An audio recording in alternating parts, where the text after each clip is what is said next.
Hello, good morning, good afternoon, good evening. Salibonani lapha elikhona Yes, sabonani bazalwane.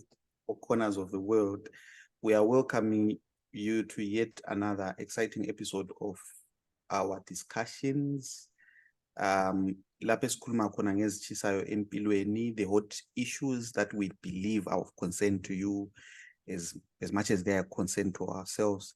My name is Arthur Sibanda Mfoga Mashake, and I am with my brother Anthony Nyati Mfoga Mdluli as we continue to discuss. Last time we had a discussion on politics and Christianity, which is the same conversation we are continuing on today. I remember that we spoke about, we defined what politics is, which essentially we said, not a standard definition, but disclaimer, but we just said it's the way in which humans manage or handle power and how they manage resources and human relations, something like that. Not a cute definition, but it's just a work in progress. So in that definition, we also had an appreciation of the historical context, how humans generally moved from a point where there were wars and monarchies ruling in the time where there was the revolutions during the Renaissance period, blah, blah, blah, and people overturned the monarchy, and some chose capitalism, some chose communism, and well, capitalism, which in America initially was republicanism, which was hijacked later on. That's my version of the story. Of Anthony. Yeah. And he said he loves William Rogers. Did you say William Rogers? Roger Williams. Oh, Roger Williams. Yes. Yeah. So he says but not the actor, the OG, the OG right, from the so 1600s. There's a Roger Williams, whom Anthony is really encouraging us to go and check out. So we essentially defined politics, and then we looked at God's kingdom, Christianity, if you will, because we're Christians. So our bias is we're looking at all this through the Christian lens. So we looked at what Christianity is, which essentially is trying to embody the life of Jesus, how Jesus lived his life, how he used power, and how he related to other people. And Anthony especially mentioned, I think he said this was John 13. Yes. Where Jesus had a moment in his life where he had self-awareness and reflection. He had awareness of where he was coming from, as in his divine origins, and he had awareness of where he was going as well.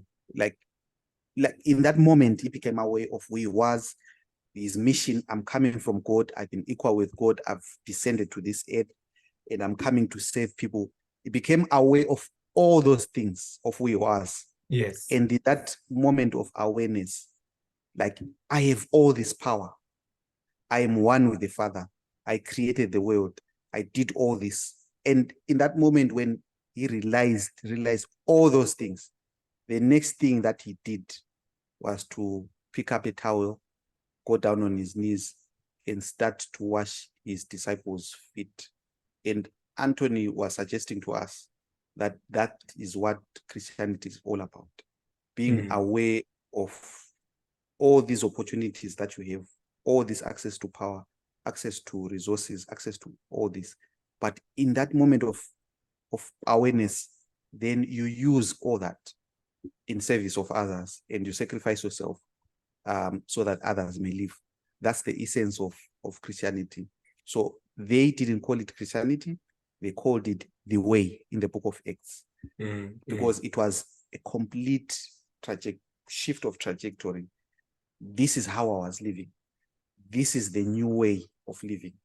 And Jesus himself says, I'm the way, the truth, and the life. life. So he is saying, He is the way of life, the way of living, way of doing things. He is the truth, like the truth about reality, what is system, what everything is all about. This existence is all about. Jesus says, I'm the truth about what's at stake, what really matters, where it's going. In the life, he is like real living, like real life. He is the life. Everything else is not living. It's not like the real deal, if you will. So those are very high claims for someone to make, to say he's the way, the truth, and the life. So we have been saying, that is what God's kingdom is all about. Jesus says we should pray to the Father and say, may your kingdom come, may your will be done on earth as it is in heaven. So by implication, what is that will? That is the will that what Jesus did on that night. Yes, that is the kingdom of God. Come down on earth. Yes. By implication, we're saying that's exactly how God rules the universe. Jesus was coming to demonstrate on this earth through his birth, life, and resurrection how God handles power, how God uses power, how God manages the universe. So now, because we are aware of how God rules the universe, the question still remains, how then do we carry this understanding into our day-to-day living, practical living, in our spaces, in how we relate to our wives, those who are married, in how we relate to our children, those who are parents, in how we relate to our brothers and sisters and mothers and fathers, how we relate to our neighbors, in how we relate to the person on the bus that you're seated next to, the person on the train that you're seated next to, how we relate to the people that we supervise at work, how we relate to just about every aspect of our life. Maybe this is where we were now trying to, because the question still was, the broader topic is politics and Christianity. So we know how power is used in politics. And maybe just allow me to indulge this thought again. In the world of politics, it's the end that justifies the means. Sometimes you really have to be sneaky. You need to be conniving. You really have to be brutal. Critical. Yes, because we are saying at the end of the day, we want to liberate people.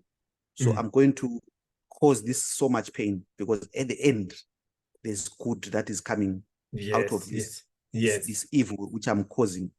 And in politics, I don't know whether you have not read it, but the book The Art of War, the famed Chinese philosopher who wrote it, I can't remember the name of the person, but he is giving a person strategies of winning in a war, and the idea is the general who wins a war is the general who strategizes, who, for example, who keeps his enemies close to his heart.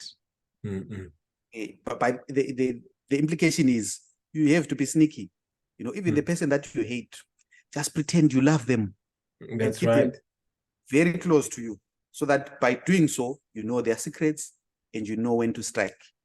That's right. And last principle is to say, always give your enemies the impression that you are far away when you're close by. And when you're close by, that you are far away. It's almost like a twist of principles. Reality. But it's more of just confuse them. So that when you strike when they least expect. Anyway, I was just trying to show how politics in the real world, and there's this saying that says politics is a dirty game. Because you need to get dirty at times for things to work. So that's the question. Can that understanding of power be compatible with this way of living following Christ's kingdom? Yeah.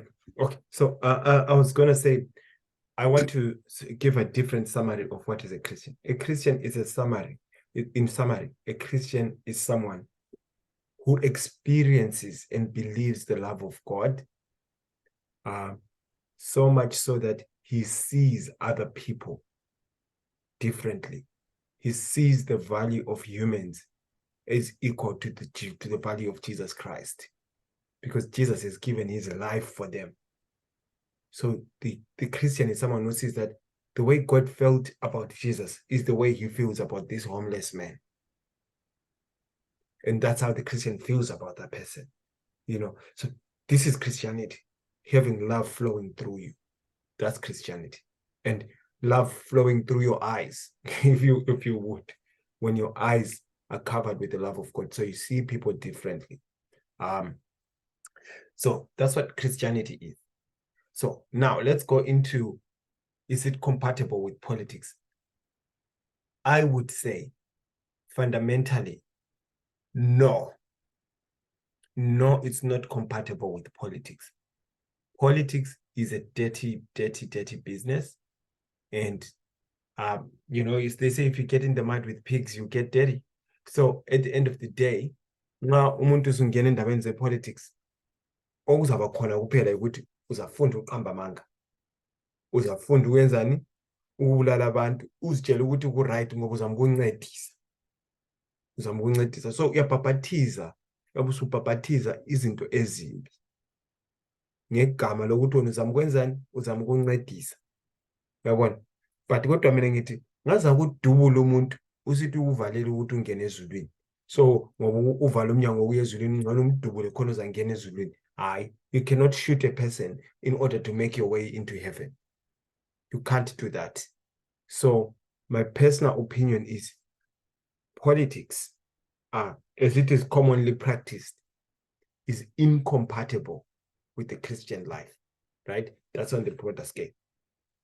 In your own family life, there's politics, but the politics of the home of a Christian, ngokubona kwami, indlela umKristu abusa ngayo endlini yakhe, indlela aphila ngayo emzini wakhe, kumbe maybe also it's not your home, maybe ungumntwana wasendlini.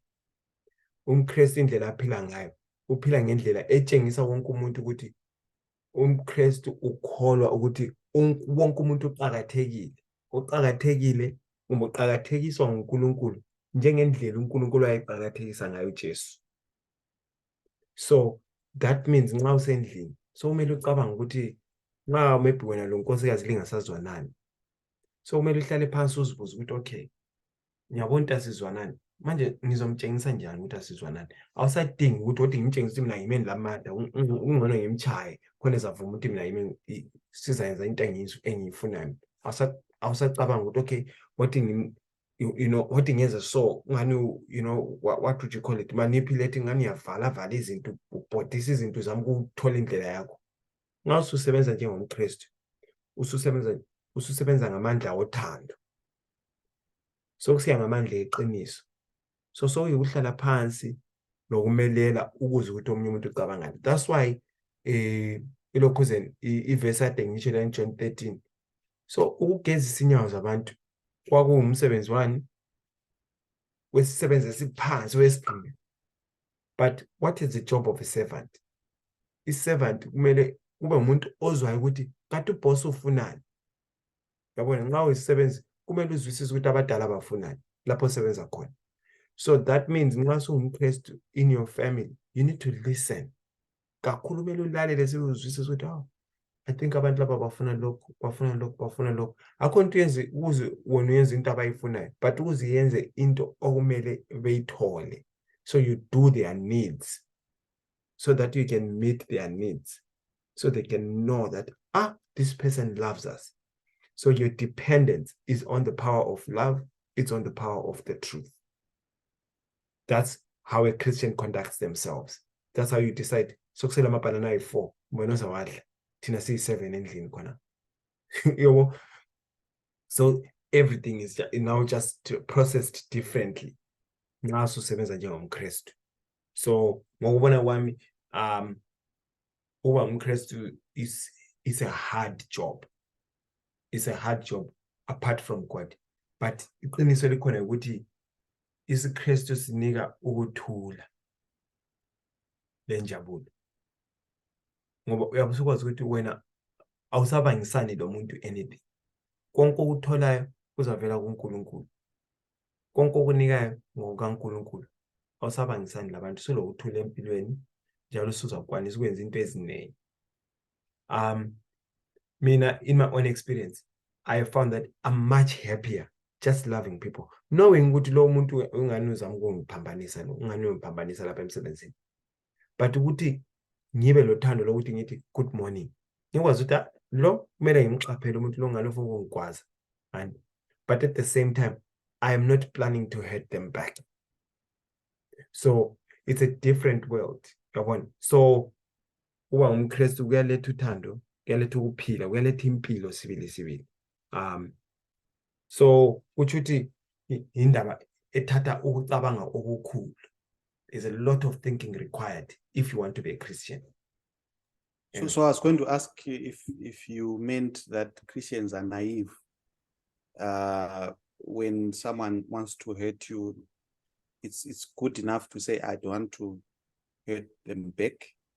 But does it mean you shouldn't like take measures of not being hurt by them? Right.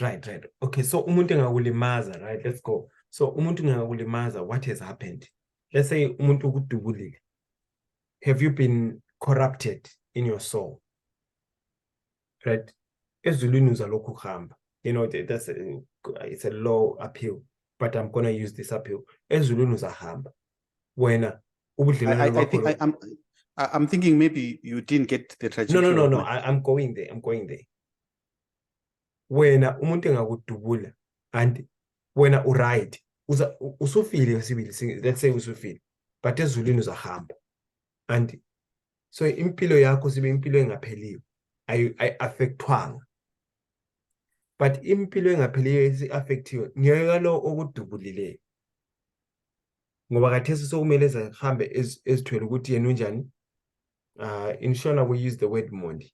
What do you have? What's the Ndebele word for a murder? Do you have a word for that? Oh, what's a poor word. Okay. No, it's fine. I think mondi. You know, mondi is no. Mondi sounds more, to me it sounds more like horrendous. Yeah, no. It actually sounds like it's a bad thing. Umbulali just sounds like, you know, this is a bicycle rider, this is a killer. It's a little bit, even English killer is much better. It's just like the life taker.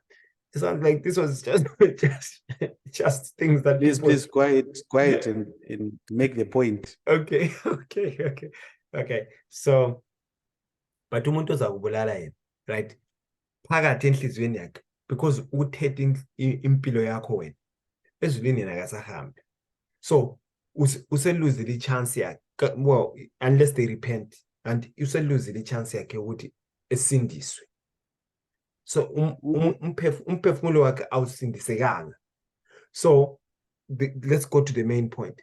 So nxa ukwazi ukuthi umuntu lo ufuna ukulahla impilo yakhe engapheliyo, this person is about to throw away their eternal life. It is your duty as a Christian, in my understanding, to delay, and first of all, to delay, interrupt, try and shake that, and to stop that from happening. Because not for your own self, but for that person. That one. So kumele uthathe ama-measures azayenza ukuthi omunye umuntu kube nzima ukuthi akubulale. Ngenxa yokuthi engakubulala kuzaba yinto ezahlala phezu kwenhliziyo yakhe, kuzamenza ukuthi engabi le confidence even ukuthi akhuleke kuNkulunkulu, ngoba uyasezibona njengomuntu wabulala umuntu ongathandwayo. So it's important for us as Christians to stop people from harming themselves. It's not our job to enable them. We must appeal to their sense of guilt and to their sense of shame. However we do that, even if it means ukubaleka, even if it means ukuqatsha, you are not supposed to sit there and just let someone kill you or beat you up. You must stand up and say, no, into suyenza le ayilunganga. So I was going to say, I do not see anything wrong with avoiding harm for yourself. It's not necessarily selfish that I know this person is intending evil. Yes. And I'm taking measures not to fall under the hand.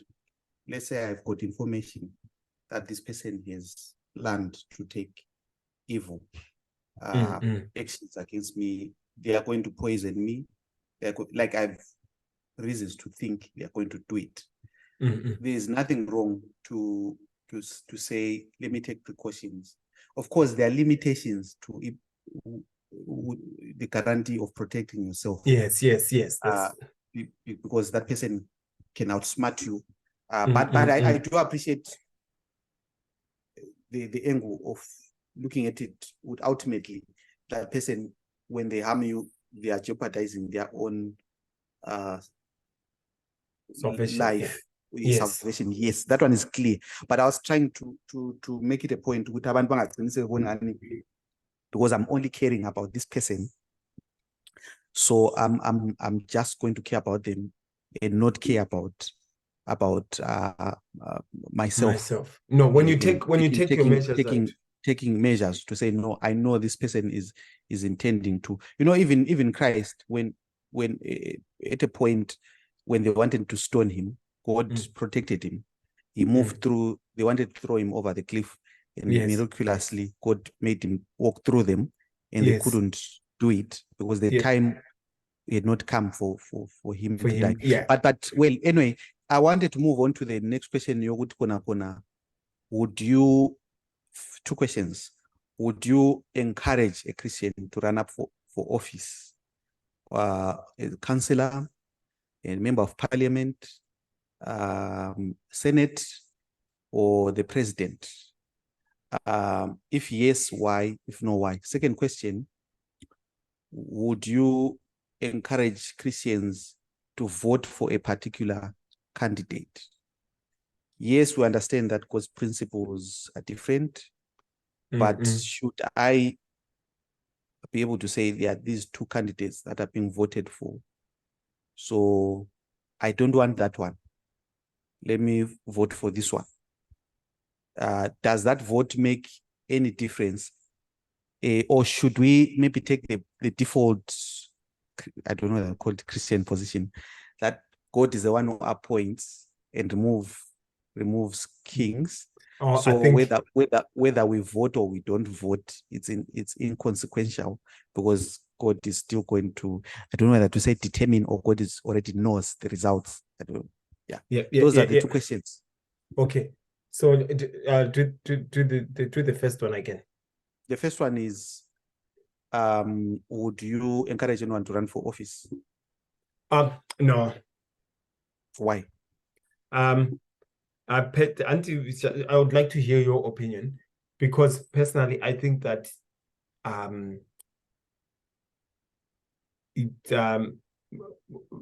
what is required for a person to end up in office, most people will be corrupted in the process. So that's why I wouldn't encourage it. If they did want to run, I would say they have to have a good grasp of what is allowed on this earth by God and what's not allowed. So mina ngokubona kwami amaKristu amaningi ngala sikhathi sokutshona bezibuzisa into zenezo ukuthi bezwisisa sibe ukuthi umbuso kaNkulunkulu uqalisela ngaphi ucina ngaphi. Ngathi lapha emhlabeni, what is the role of the government? I think ngokubona kwami amaKristu amaningi ala sikhathi lakho khonokho. So ngenxa yakho nokho mina ngithi, instead, because if they ask me, I would say, look, if you want to run, I would say, please, first of all, find out how does the kingdom of God work, and how does God expect these kingdoms of this world to work, and how do you know the difference? My personal opinion is Christians don't care to think about these things. They feel like they already know the answers. Is it right for me to talk like that about other people? Right? Yes, because that's what I think. Right? So ngokubona kwami amaKristu amaningi ala sikhathi sokuthi ezwisise izinto lezi. So mana nginike example eqhakathekile. So let's say kule ndlu echayo, but umlilo wendlu lowo ngowamafutha. So kulamafutha achithekileyo iwachayo. So indlu yonke sisitsha because it's an oil fire, right? So when ungafika khona phana umlilo otshiswa ngamafutha usufika uthela amanzi, guess what's going to happen? The fire is going to grow big. The fire is going to, you have a good heart, you're trying to put out the fire. But because you don't understand it's an oil fire, you are actually going to make things worse. Right?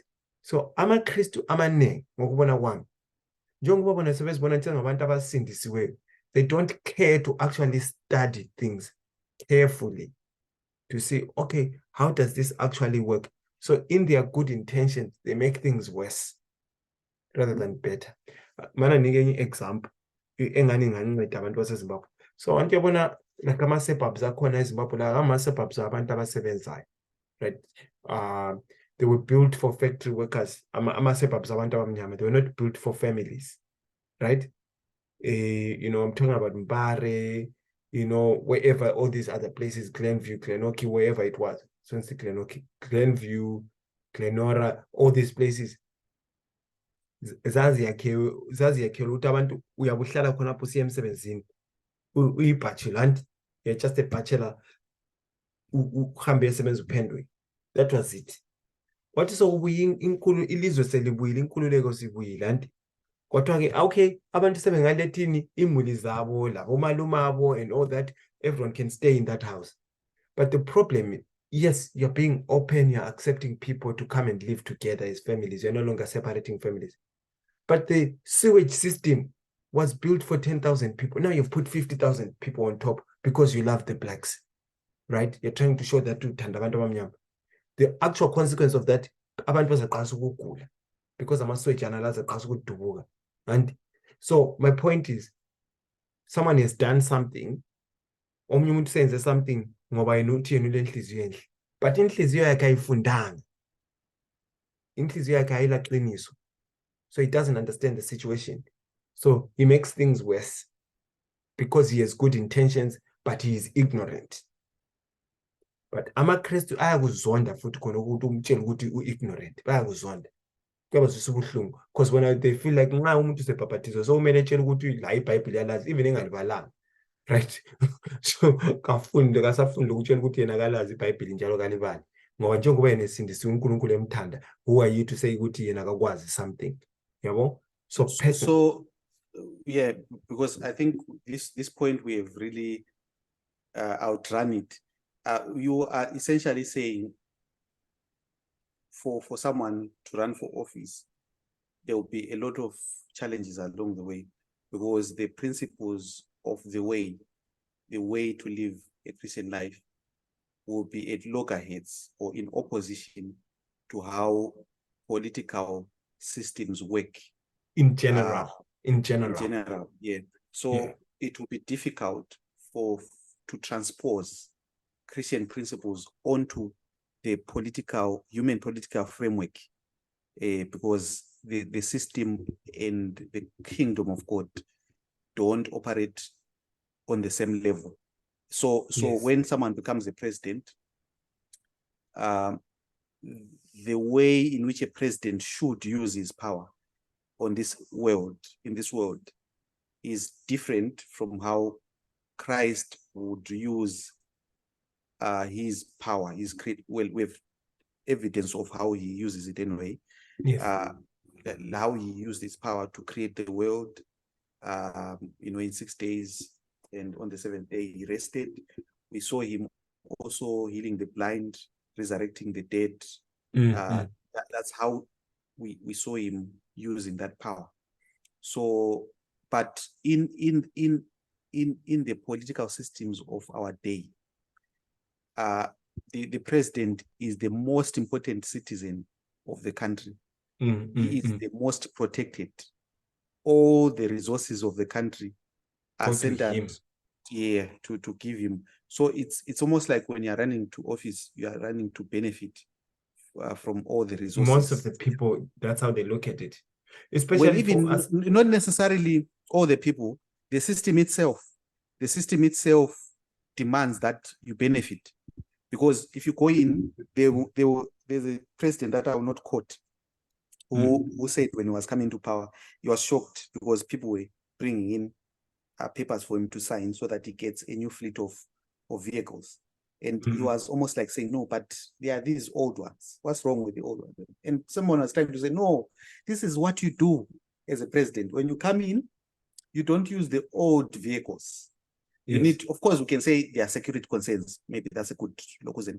But the issue was, he is coming with a different mindset to say we need to save, but the system cannot function with I'm trying to save, I'm trying to do this. Because there are places where you can save, yes, but there are places where you'll be forced, almost like maybe someone will say, I always travel commercial jet and I'm the president of the country. I'm always traveling commercial jet. That's a good selling point to make to people to say, no, I'm just like an ordinary citizen. But you're not.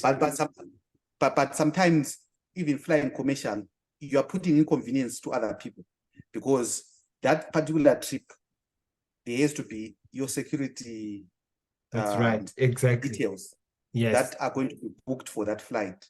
So someone who wanted to use that flight cannot be on that flight because there's extra question that has been done to taken protect for you. you. That's how politics in this world works. So now it brings us to, we're saying it's different from how God. Yeah, but what I'm saying, what I'm saying is I personally believe there are right principles that politicians are supposed to implement in this earth. This is why I was ranting and raving about yes, it's true. But Roger Williams, look, Roger Williams, when he saw those things, he was kicked out of the place where he was. He was kicked out of the place where he was. My point, but he was such a scholarly man. He was not just an average Christian. He was a very, very scholarly man. Was fundisa ulimi lama-Native Americans, was wafundisa labanye ukuthi lukhulunywa njani, right? He was a go-between for them, right? They trusted him. So my point is, ukuthi uzwisisa sibili ukuthi ama-principles. So he's the one who brought out the idea of freedom of worship, right? I believe all politicians now try to put it into place, but he's the founder. He's the founder, right? He was a Christian. He brought it in. But for him to do it, he actually was an outcast. And he did it on Rhode Island first. And then when oh, these principles actually work. So what I'm saying, my opinion is, most Christians are unclear. I'm not saying they're not going to heaven. They are unclear on how the principles of God work. So when you put them into politics, the result is always going to be evil. Because I feel it's insulting to tell another person, you need to sit down and read and study. Right? I feel it's insulting. For many Christians, because so they don't have time to study anything. Okay. So I understand that. I wanted us to go to the next point because we had two issues to answer. So why I didn't want us to like maybe elaborate it further was, as much as you can be a modern day Roger Williams, I'm trying to get the name right. Yes. Is you are coming into a system with set down laws.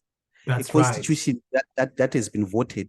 Yes. And you are merely going there to enforce it. And you can't change those laws because those laws have been set in stone unless there's a referendum. And when there's a referendum, it can go anyway. You know, it won't be the outcome that you want for a particular issue.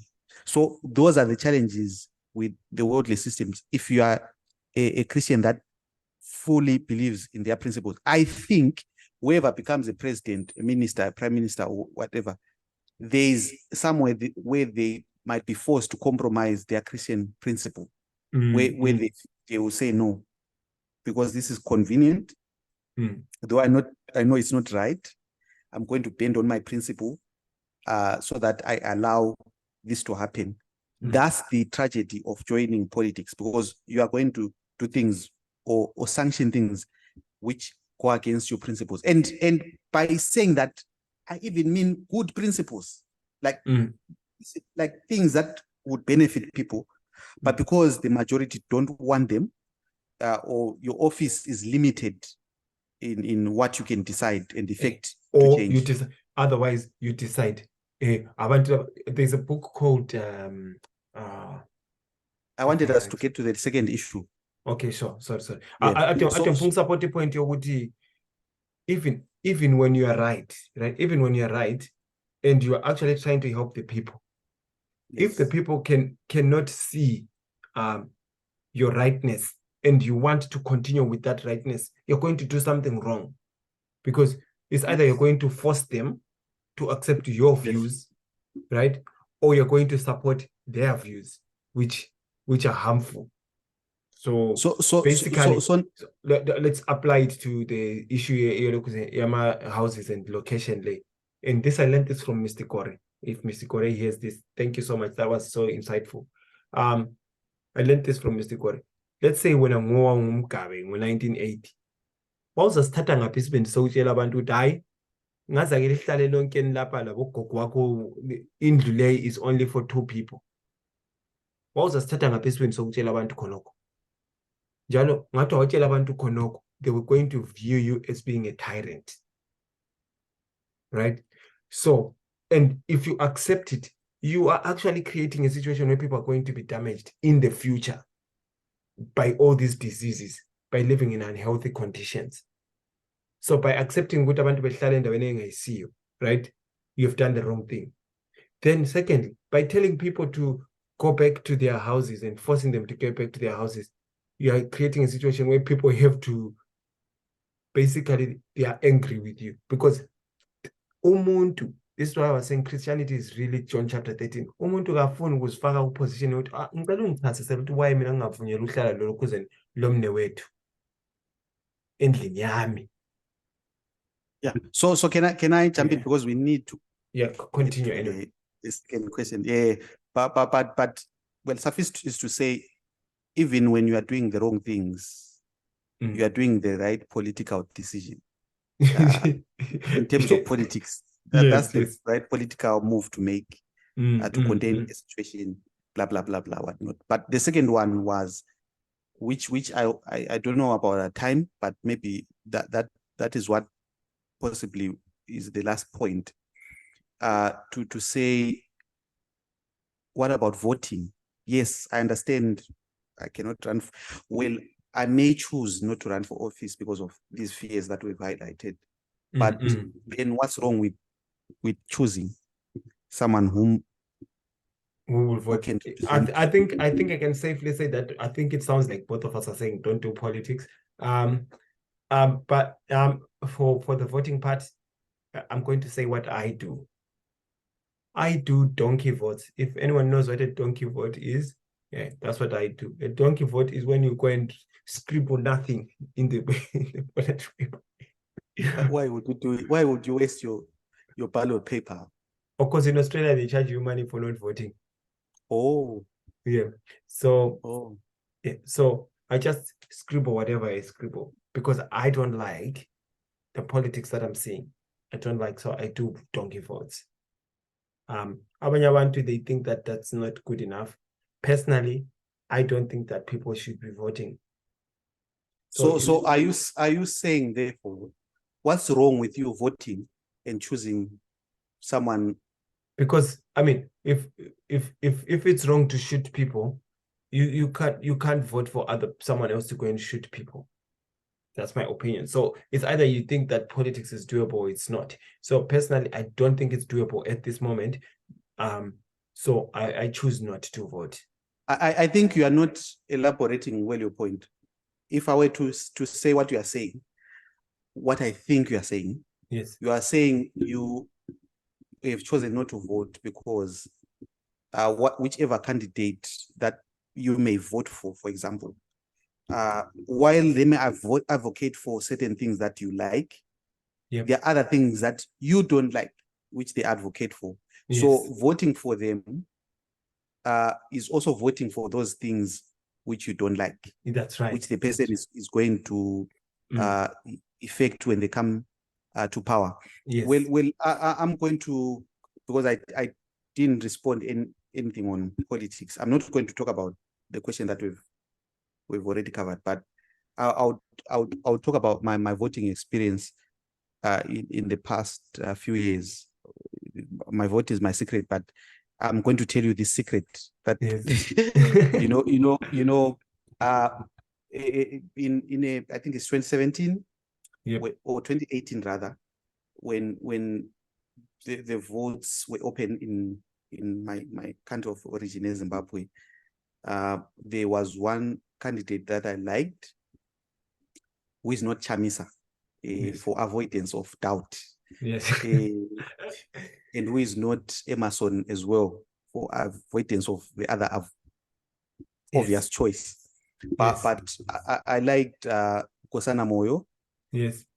Because when I read his manifesto, it was clearly detailed what was wrong with Zimbabwe, what needed to be fixed, and how we should get there. And according to a political analyst of that time, his manifesto was the best amongst all the candidates. So the political commentators from both ends of the spectrum agreed that this is the best manifesto that will lead Zimbabwe towards a good end. And well, having said that, the only problem with Nkosana Moyo, which other people also pointed out, was, well, yes, he has got good plans. Yes, he's got good plans. Okay, so why don't you vote for him? It's because he's not known. He's not popular.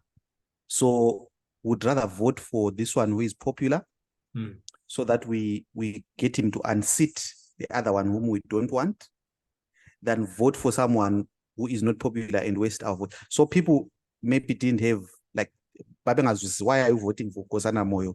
Because he's not going to win, which I think was a good argument.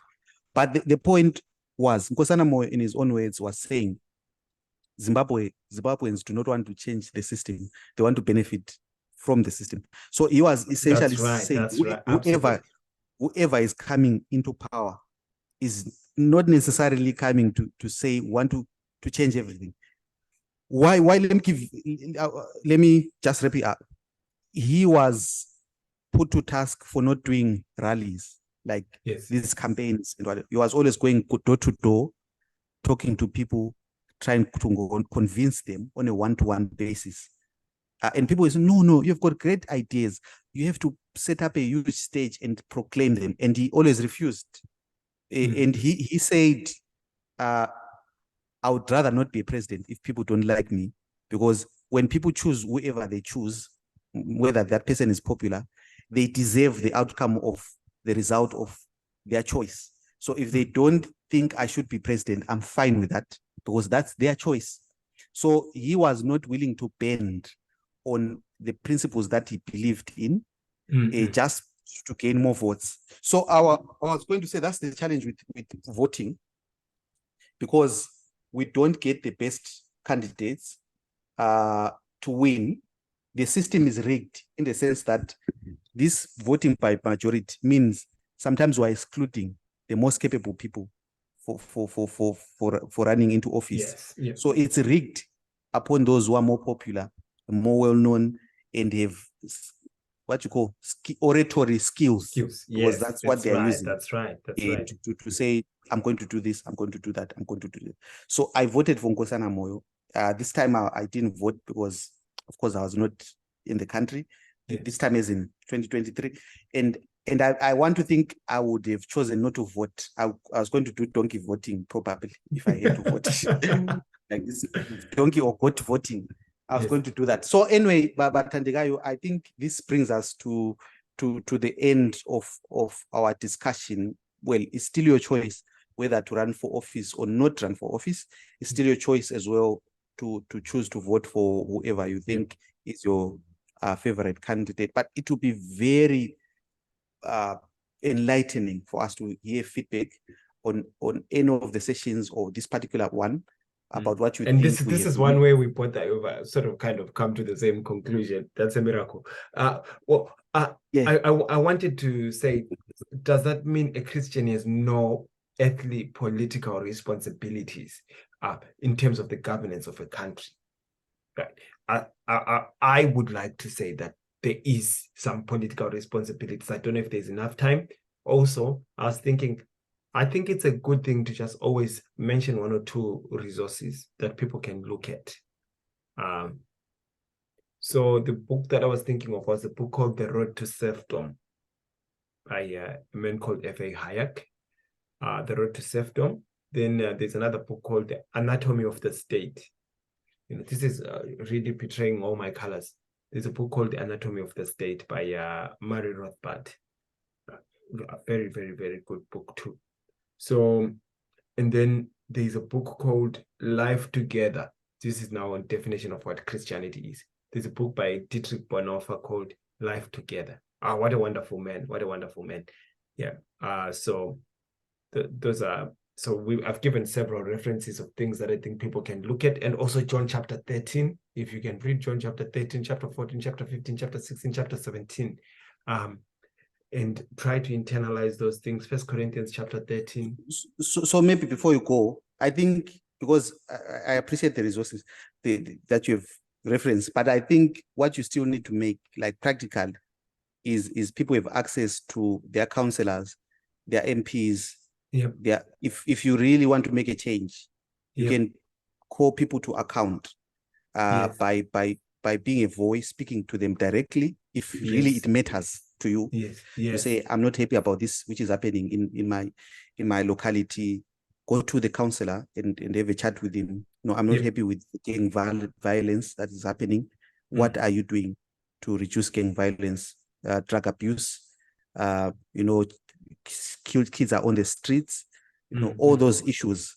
It doesn't mean you need to sit and not do anything. And do not. Yes. Yeah. There are a lot of maybe non-governmental organizations as well that are doing something on the ground. Yeah. That so maybe you can partner with and say, so no, I think I need to contribute. I think one of the things that we should talk about next time is what role has the church played effectively on politics in history? Because I think when people see this, you can actually be able to tell that you don't have to be in politics to make a difference. This is one of those things. When I was a younger Christian, I thought for me to be a good Christian, I need to preach. Preaching is what makes a Christian. No. Playing with the little child at church or outside church, helping the little ones who are coming up. This is actually what makes a big difference rather than getting a time to preach. So I think if Christians can take their time, even whoever is not a Christian that's listening to this, if we can take our time and look at how the church has actually impacted politics positively without necessarily resorting to voting, I think it might actually turn a lot of people's minds from hopelessness, thinking that there's nothing we can do about the Zimbabwean situation per se. I think understanding how Christians can make a difference without necessarily being like what you're talking about. I think we need to play it out a little bit more. Say all the little details are okay. What else can you do? Ungayenza nokunye ungakuthiwa alright ungavoti, alright ungahambi lokhuzeni ungahambi uyevotelwa, Yeah, I feel sad. I think that we should have brought another Christian who thinks that people should run for politics, because maybe we have poisoned the whole thing now. So guys, forgive us. Unfortunately, we were unable to disagree on this one. Okay, so see you next time, guys.